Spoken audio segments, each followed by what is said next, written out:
Здравствуйте, друзья! Меня зовут Тамара Жирова. Я филолог, преподаватель русского языка как иностранного. Мои студенты часто спрашивают меня, как правильно на Украину или в Украину. Я решила задать этот вопрос человеку, который для меня и для многих моих коллег является большим авторитетом. Это Станислав Чернышов, автор самого популярного учебника русского языка для иностранцев. Поехали! Хочу спросить у Станислава, специалиста по русскому языку, филолога, как все-таки правильно, в Украине или на Украине? Очень сложный вопрос. Ох, как часто я слышу этот вопрос. Спасибо. И я много раз на него отвечал, и сейчас попробую еще раз. Вы знаете, надо сказать, что, во-первых, этот вопрос, мой ответ на этот вопрос, меняется год от года. Вопрос мне задают часто и уже очень давно, уже лет 10, наверное. И ответ меняется. Раньше я уверенно говорил, мы всегда говорили «на», можно говорить «на», политика не должна влиять на язык. Но, во-первых, к сожалению, политика влияет на нашу жизнь и на язык как ее часть.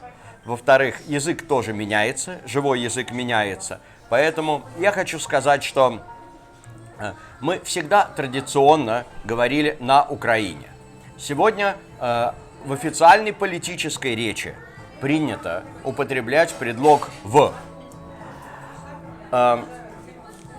Я хочу попросить всех участников таких дискуссий быть спокойнее и доброжелательнее, потому что люди, которые используют тот или иной предлог, они просто привыкли так говорить. Как правило, они не хотят никакого зла, не хотят навредить ни человеку, ни стране.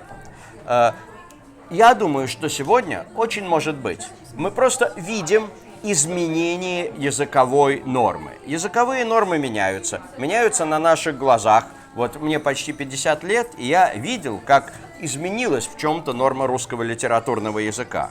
И, возможно, здесь тоже мы живем в период такого изменения. Большое спасибо Станиславу за ответ.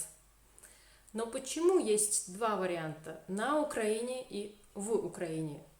Раньше мы все говорили «на Украине», но фраза «на Украине» произошла от фразы «на окраине». Край. Значит, зависимый регион. После того, как Украина стала независимым государством, украинское правительство попросило российское правительство изменить норму русского языка. Это было в 1993 году.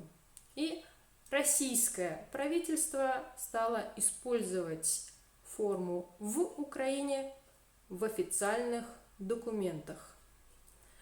Но политики не определяют языковую норму. Языковая норма складывается исторически и изменяется не за день, не за 2 и даже не за 10 лет. Если вы посмотрите в российские словари, литературная норма по-прежнему на Украине. Но политически корректный вариант в Украине. Мы сами можем выбрать этот вариант, если это для нас важно. Большое спасибо за внимание. До свидания.